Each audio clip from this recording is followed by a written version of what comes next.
오늘 말씀의 제목은 여호와 앞에 설 때라는 제목으로 함께 말씀을 나누도록 하겠습니다. 제가 말씀을 설교를 준비하고 말씀을 묵상하면서 잠언은 계속해서 지혜가 무엇인지에 대해서 우리들에게 말하고 있습니다. 그렇죠? 끊임없이 지혜가 무엇인지를 말하고 있습니다. 그렇다면 그 지혜가 무엇인지를 알고 우리가 그 지혜를 소유했다면 그 지혜를 소유한 자의 삶이 어떠해야 하는가라는 부분들을 좀 깊게 묵상하게 되었습니다. 혹시 성도님들은 지혜로운 자의 삶이 어떠해야 하는지 생각해 보신 적 있으십니까?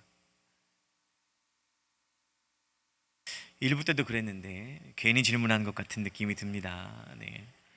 그래서 저는 오늘 이 지혜를 알고 지혜를 소유한 자의 삶이 과연 어떠해야 하는지 오늘 말씀을 통해 좀 알아보려고 합니다.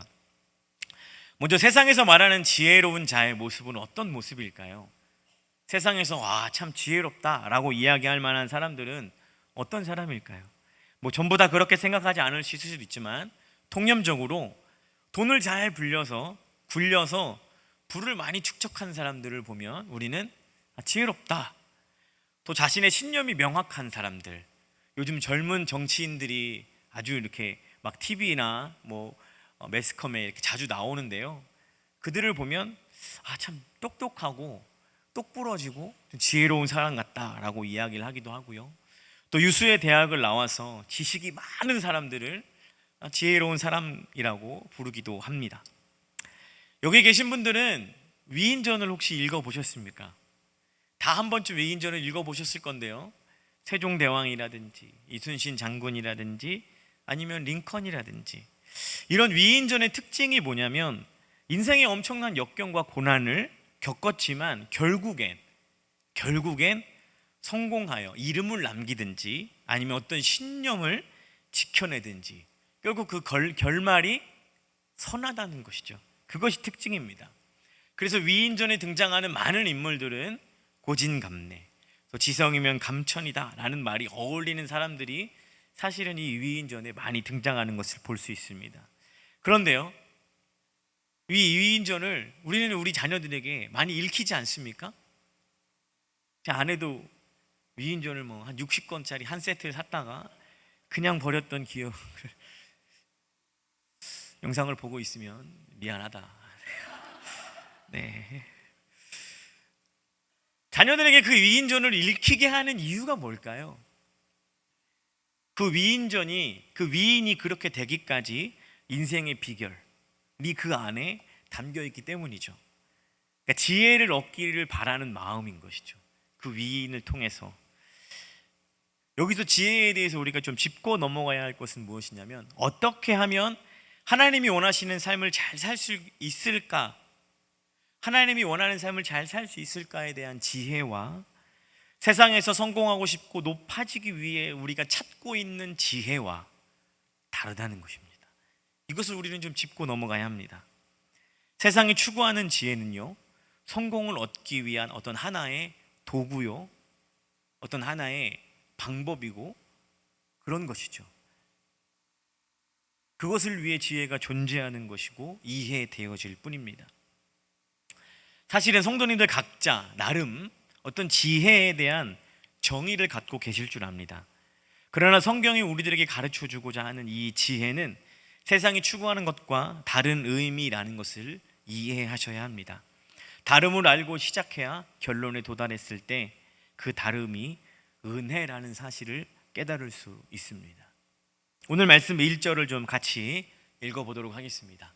오늘 1절 말씀입니다. 시작. 왕의 마음이 여호와의 손에 있음이 마치 봇물과 같아서 그가 임의로 인도하시느니라. 지혜자는 왕의 마음이 여호와의 손에 있다라고 말합니다. 여기서 왕은요, 절대적인 권한과 권력을 가짐과 동시에 자유로운 자입니다. 왕을 통제할 수 있는 권한이 이 땅 그 누구에게도 없다는 것이죠. 그러나 그 마음이 여호와의 손에 있는 봇물과 같아서 그가 인도하신다라고 말씀하고 있습니다. 여기서 봇물은 우리식 표현으로 따지면 시냇물을 뜻합니다. 시냇물이 이리저리 정해진 길이 없이 중력에 의해서 위에서 아래로 흐를 뿐이죠. 시냇물이 흐르는 것처럼, 시냇물이 흐르는 것을 사람의 힘으로 제어할 수 없는 어떤 자연의 현상인 것처럼 왕의 마음이 마치 그렇다는 것입니다. 누구도 통제할 수 없는 자연의 현상처럼 왕의 마음이 그렇다는 것이죠. 그런데 여기서 그 왕의 마음을 인도하신다라는 이 단어의 원래 뜻은 구불이다. 주보가 있었는데 일부에서는 구불이다. 그러니까 자연의 법칙처럼 누구도 통제할 수 없는 왕의 마음을 하나님께서 주관하시고 구부리시고 인도하신다라는 것이죠. 사무엘하 12장 13절부터 15절을 보시면 하나님께서 다윗의 마음을 주관하시고 구부리시고 인도하십니다. 제가 읽어드리겠습니다. 다윗이 나단에게 이르되 내가 여호와께 죄를 범하였노라 하매 나단이 다윗에게 말하되 여호와께서도 당신의 죄를 사하셨나니 당신이 죽지 아니하려니와 이 일로 말미암아 여호와의 원수가 크게 비방할 거리를 얻게 하였으니 당신 낳은 아이가 반드시 죽으리라 하고 나단이 자기의 집으로 돌아가니라. 여기까지만 보겠습니다. 어떤 상황인지 아시죠? 다윗이 밧세바를 범하고 우리아를 죽음에 이르게 한 후에 나단이 다윗에게 와서 어떤 이야기를 합니다. 한 부자가 있는데 부자가 자신의 것으로 손님을 대접하지 않고 가난한 이웃의 것을 빼앗아 손님을 대접했다라고 말하자 다윗이 버럭 화를 내면서 내가 그 부자를 반드시 죽일 것이다 라고 말합니다. 그래서 나단이 뭐라고 얘기하죠? 그가 당신이라. 그렇게 지적하자 방금 우리가 13절부터 15절까지 읽었던 것처럼 다윗의 반응이 나타납니다. 다윗은요 통일 왕국의 왕이 되었고요, 가는 곳마다 승승장구했습니다.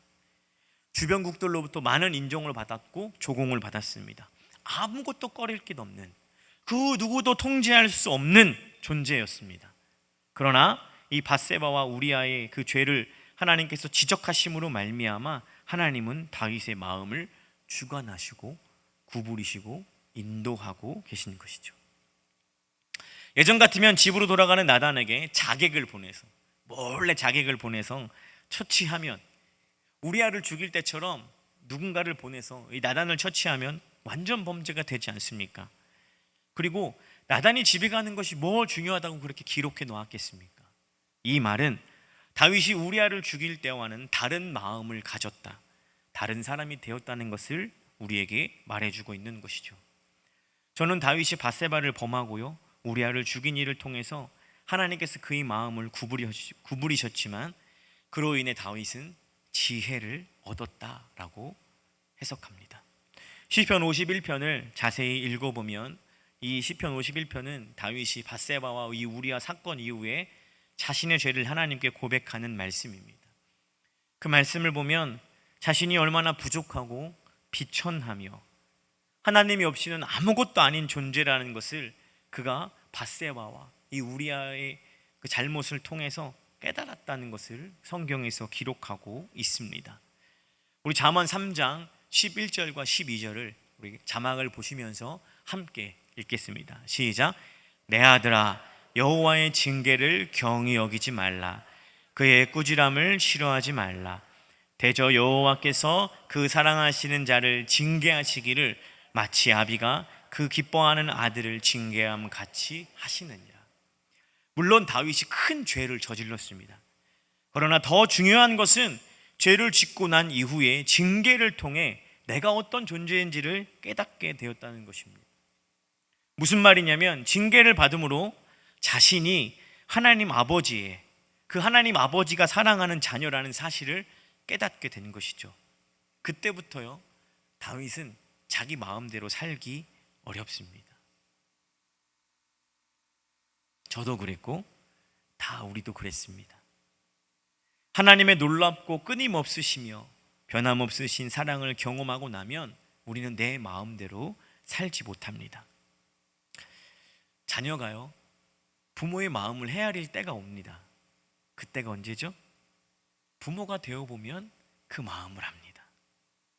당시에는 이해되지 않는 이 부모의 행동과 말들, 또 나에게 상처를 냈던 그 모든 것들 너무 아팠고 죽을 것 같았는데 부모가 되어 보니 그 부모가 나에게 왜 그렇게 했는지를 아주 조금 이해하게 됩니다. 그러면서 어떻게 해야 되죠? 우리도 우리의 부모처럼 우리의 자녀들에게 더 똑같이 잔소리합니다. 왜 그렇죠? 지금 이해 못할 걸 알지만 해야 합니다. 그게 사랑이기 때문에 그렇습니다. 부모는 자녀의 마음을 구부립니다. 잘못한 일이 있으면 징계합니다. 고집을 꺾어 이겨버립니다. 당장 자녀가 아플 걸 알지만 그 고집대로 살면 모난돌이 정 맞는다는 이야기 우리가 너무 잘 알지 않습니까? 경험한 것처럼 사회생활 할 때, 관계를 맺을 때 힘든 것을 알기에, 지금 이 상태 그대로 세상에 나아가면 너무 힘든 걸 알기에 부모가요 질 수 없는 겁니다. 징계하지 않을 수 없는 것이죠. 나중에 그게 사랑해서 하는 잔소리였고 사랑해서 하는 간섭이었다는 것을 내가 부모가 돼서 자녀에게 잔소리를 하면서 그때 부모가 그 마음이었다는 걸 압니다. 그 누구도요 하나님 아버지의 마음을 온전히 헤아릴 수 없습니다. 우리에게 고난과 이 징계와 아픔을 주시는 이유를 지금 당장은 이해할 수 없습니다. 그러나 우리가 우리의 자녀를 바라보며 하나님 아버지가 왜 우리에게 그렇게 하시는지 이해될 때가 있다는 것이죠. 놀라운 것은 내가 지은 죄 때문에 또 실수나 실패 때문에 나 스스로 아무것도 할 수 없는 존재임을 깨닫고요, 나 스스로에 대한 소망이 사라질 때 그때 비로소 하나님 아버지의 변함없으신 사랑과 넓으신 품과 여전히 나를 기다려주시는 하나님의 크신 은혜를 그때 알게 됩니다. 실패와 죄악 속에서 지혜를 얻게 되는 것이지요. 결국 실패와 좌절이 일을 합니다. 이렇듯 지혜로운 자는 부모의 마음을 헤아릴 줄 알아 부모가 원하는 것을 기꺼이 감당하는 자가 지혜로운 자라는 것을 우리는 다윗을 통해 또 우리의 과거 부모님과 나의 관계를 통해 알 수 있습니다. 이 땅에서 완벽하게 완성되지 않습니다. 여기에 모인 저와 성도님들은 계속해서 지혜 있는 자의 삶의 모습으로 변화되어 가고 있는 과정 중에 있다는 사실을 믿으시기를 주님의 이름으로 축원합니다. 이스라엘의 역사를 보면 이 다윗과 같이 다 좋은 왕이면 좋겠는데요, 그렇지 않고요, 미련하고 교만한 왕들이 있었습니다. 그 중에 대표적인 게 바로 사울 왕입니다. 사무엘상 15장 9절, 19절부터 우리 23절을 좀 같이 보도록 하겠습니다. 사무엘상 15장 19절부터 23절까지 말씀인데요, 우리 한 절씩 교대로 읽어보시면 좋을 것 같습니다. 19절을 제가 읽겠습니다. 어찌하여 왕이 여호와의 목소리를 청종하지 아니하고 탈취하기에만 급하여 여호와께서 악하게 여기시는 일을 행하였나이까?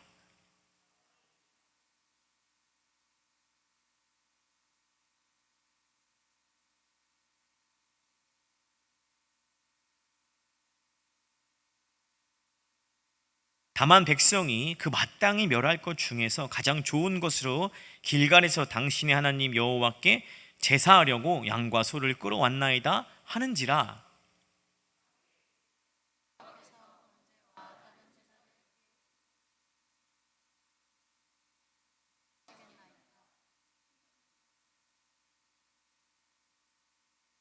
함께 읽겠습니다. 이는 거역하는 것은 점치는 죄와 같고 완거한 것은 사신 우상에게 절하는 죄와 같음이라.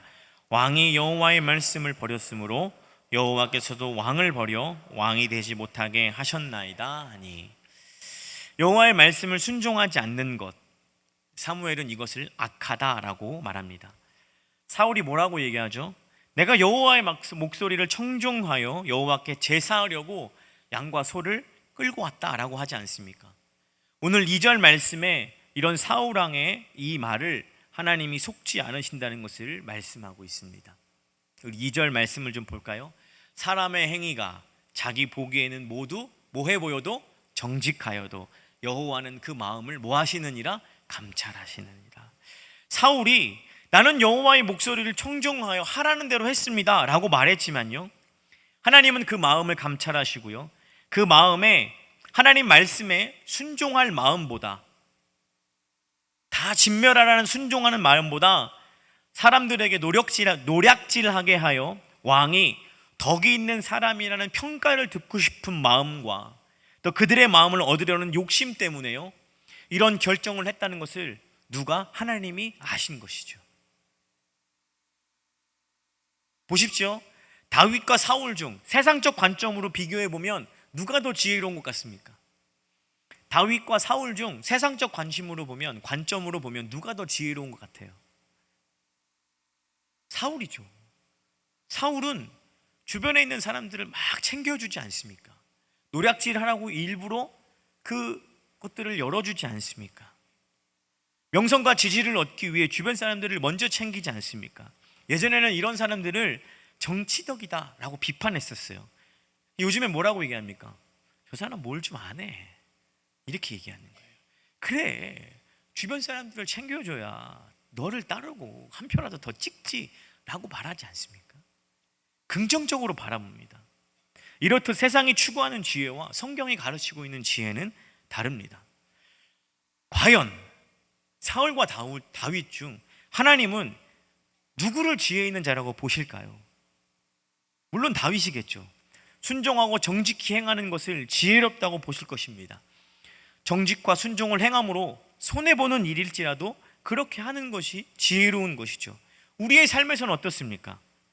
우리는 지식적으로, 머리로 또는 마음으로 순종과 정직한 것이 지혜로운 것이라는 걸 알지만 결국 그것을 우리가 우리의 삶에서 행해야만 진짜 지혜로운 것이죠. 아는 것으로만 지혜롭다 말할 수 없는 것입니다. 3절을 보겠습니다. 오늘 지혜자가 그 3절에 이 말을 하고 있습니다. 같이 읽어보겠습니다. 시작. 공의와 정의를 행하는 것은 제사를 드리는 것보다 여호와께서 기쁘게 여기시느니라. 사실 제사는요, 이스라엘의 삶에서 분리할 수 없는 아주 중요한 예식행위였습니다. 그런 그들의 삶에서 제사를 드리는 것보다 정의와 공의를 행하는 것을 하나님께서 뭐 하신다고요? 더 기뻐하신다고요. 예수님께서 공생애를 지내시면서 안식일에 있었던 사건이 오늘 두 번째 대지의 이 행함, 좋은 예화가 됩니다.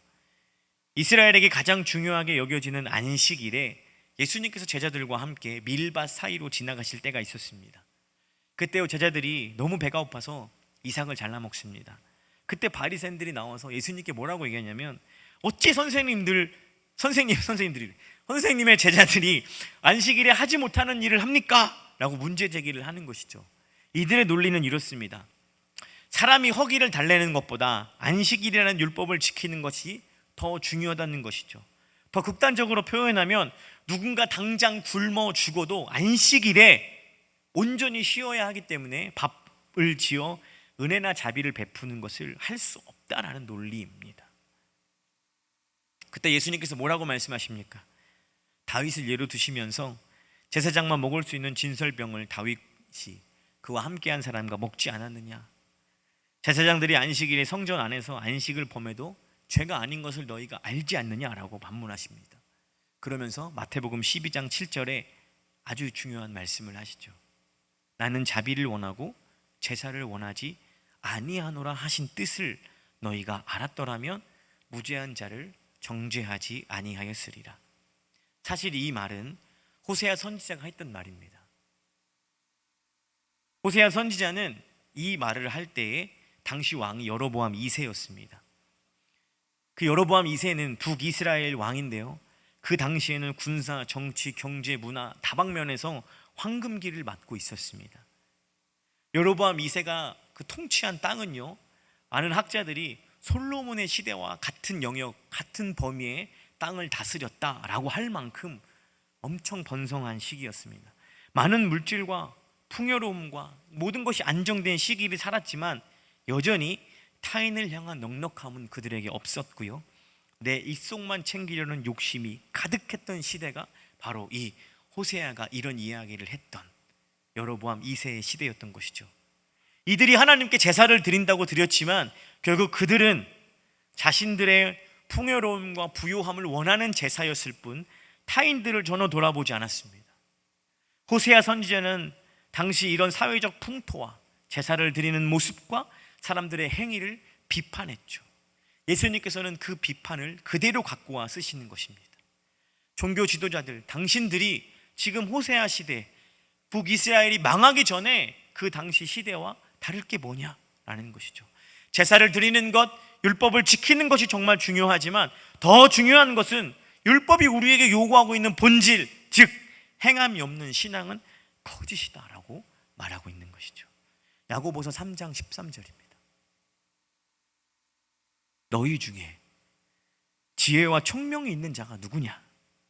그는 선행으로 말미암아 지혜의 온유함으로 그 행함을 뭐할지라? 보일지라. 설교를 시작할 때 제가 말씀드렸습니다. 지혜를 알고 지혜를 소유한 자는 어떤 삶을 살아야 합니까? 어떻게 사는 것이 하나님 보시기에 지혜로운 자처럼 보일까요?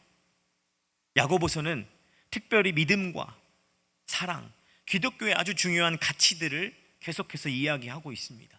그러나 거기서 끝이 아니라 결국 그것을 삶에서 행하는 것이 옳은 것이다, 그것이 지혜로운 것이다 라고 우리에게 강조하고 있습니다.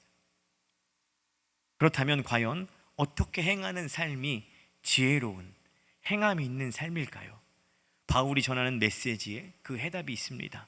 우리는 이 시간 고린도전서 1장 17절부터 우리 27절을 같이 보도록 하겠습니다. 고린도전서 1장 17절부터 25절까지입니다. 18절부터네요. 18절부터 우리 25절까지 우리 함께 좀 천천히 읽어보도록 하겠습니다. 18절부터 읽습니다. 시작. 십자가의 도가 멸망하는 자들에게는 미련한 것이요 구원받은 우리에게는 하나님의 능력이라. 기록된 바 내가 지혜를 잇는 자들의 지혜를 멸하고 총명한 자들의 총명을 패하리라 하였으니 지혜 있는 자가 어디 있느냐? 선비가 어디 있느냐? 이 시대의 변론가가 어디 있느냐? 하나님께서 이 세상의 지혜를 미련하게 하신 것이 아니냐? 하나님의 지혜에 있어서는 이 세상이 자기의 지혜로 하나님을 알지 못하므로 하나님께서 전도에 미련한 것으로 믿는 자들을 구원하시기를 기뻐하셨도다. 유대인은 표적을 구하나 헬라인은 지혜를 찾으나 우리는 십자가에 못 박힌 그리스도를 전하니 유대인에게는 거리끼는 것이요 이방인에게는 미련한 것이로되 오직 부르심을 받은 자들에게는 유대인이나 헬라인이나 그리스도는 하나님의 능력이요 하나님의 지혜니라. 하나님의 어리석음이 사람보다 지혜롭고 하나님의 약하심이 사람보다 강하니라. 아멘. 이 긴 말씀을 한 문장으로 요약하면 예수 그리스도가 살아가신 방법대로 사는 것이 가장 지혜롭게 행하는 삶의 모습이다. 토요일 날 저희 부교육자들과 같이 식사하면서 누가 저에게 제가 미리 이런 설교를 할 거다라고 이야기를 했거든요. 그럼 목사님의 삶 속에서 그런 행함, 그런 지혜, 그것이 지혜로운 것이라면 과연 무엇을 행했습니까? 라고 질문을 하더라고요. 당황했습니다. 저는 이제 오늘 1부, 2부, 3부까지만 하면 제가 하는 여름 사역은 끝입니다. 그러니까 이제 저는 다 했어요. 책 사역까지 했고 다 했는데 이제 그러면 좀 쉬고 싶잖아요. 휴가 때도 잘 쉬지 못했어요. 막 아이들 운전하고 다니느냐고요. 왜 이렇게 가자는 데가 많은지 모르겠습니다. 여기 끌려다니고 죄송해요. 끌려다녔어요. 여기 끌려다니고 막 했는데요. 이제 1, 2, 3부만 하면 끝날 것 같은데 제가 이 말씀을 미리 일주일 전에 묵상하고 준비하면서 과연 그러면 뭐 그 전도사님이 저한테 질문해서 제가 그런 고민을 한 것이 아니라 제 스스로 무슨 생각을 했냐면 과연 너는 너의 삶 속에서 어떻게 지혜롭게 살아가고 있느냐라는 질문을 제 스스로 해보게 됐어요. 그러니까 하나님 앞에, 하나님의 말씀 앞에 저를 세운 것이죠.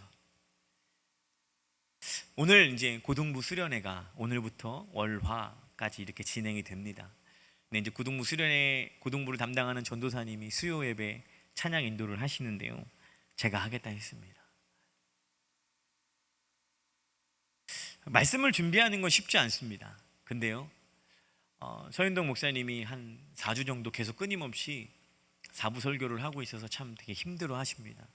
4부도 제가 하겠다라고 얘기했습니다. 이게 제 자랑이 아닙니다. 제가 자랑하고 싶어서 그런 게 아니라 이미 이제 제가 이걸 질문했던 전도사님한테는 그런 이야기는 하지 않았지만 제 스스로 말씀을 준비하면서 저에게 주어진 삶의 환경이잖아요. 교육자들하고 저하고 부딪히면서 살잖아요. 근데 그들에게 내가 먼저 이런 행함을 보이지 않고 이런 설교를 한다는 건 말이 안 되는 거예요. 말씀 앞에 나를 세웠는데 그 말씀이 나에게 아픔과 찔림으로 오는 것입니다. 당연한 거죠. 그게 불편해야 그 말씀이 내가 살아있는 겁니다. 예수님 뭐라고 얘기하셨어요? 오른뺨을 맞으면 쌍싸다기를 날려라? 아니요. 왼뺨을 맞으라. 오리를 가자 하면 삼리만 가라? 아니요. 십리를 걸어가줘라. 원수를 미워해서 가심속으로 수십 번 그 사람을 죽이는 것을 복수를 생각하지 말고요, 용서하고 사랑해서 그를 위해 기도해 주는 것이 지혜로운 성도의 삶이다라고 예수님께서 가르쳐 주셨고요. 그가 어떻게 사셨죠? 세상적 관점으로 보면 예수님은 미련한 삶을 사셨습니다. 미련하게 모함당하고 억울하게 십자가에 달려 죽으셨어요. 그러나 오늘 바울이 뭐라고 얘기하죠? 가장 가치 있는 것, 가장 지혜로운 죽음이다 라고 말하지 않습니까? 나는 그것만 전하겠다, 그거 외에는 아무 쓸모없다, 바울이 이야기하고 있지 않습니까? 그것이 가장 가치 있고 지혜로운 것이기 때문에 나는 그것만 전하겠다. 우리의 삶에 예수 그리스도처럼 살아가야 된다는 것을 모르지 않음에도 불구하고 왜 우리는 못 살까요? 그런 생각 해보신 적 있으십니까? 왜 교회에서의 나의 모습과 세상에서의 나의 모습이 왜 이렇게 차이가 있을까? 왜냐면요, 그렇게 살면 우리는 이용당하고 버림받을 것을 알기 때문에 그렇습니다. 세상이 나를 우습게 볼 것을 알기 때문에 그렇습니다. 제일 어린 전도사님하고 저하고 나이 차이가 20살 정도 차이가 납니다. 그 전도사님한테 전도사님 해주세요, 부탁드려요, 이게 쉽겠습니까? 전도사님 하세요, 이게 쉽겠습니까? 나이가 20살 차이 납니다. 저희 아버지하고 저하고 22살 차이 나는데요, 뭐가 쉽겠습니까? 전도사님 부탁드립니다, 꼭 해주세요, 이렇게 이야기하는 게 더 어렵습니다. 그러나 성경은 그렇게 하는 게 맞다라고 이야기합니다. 우습게 보면 어떻습니까?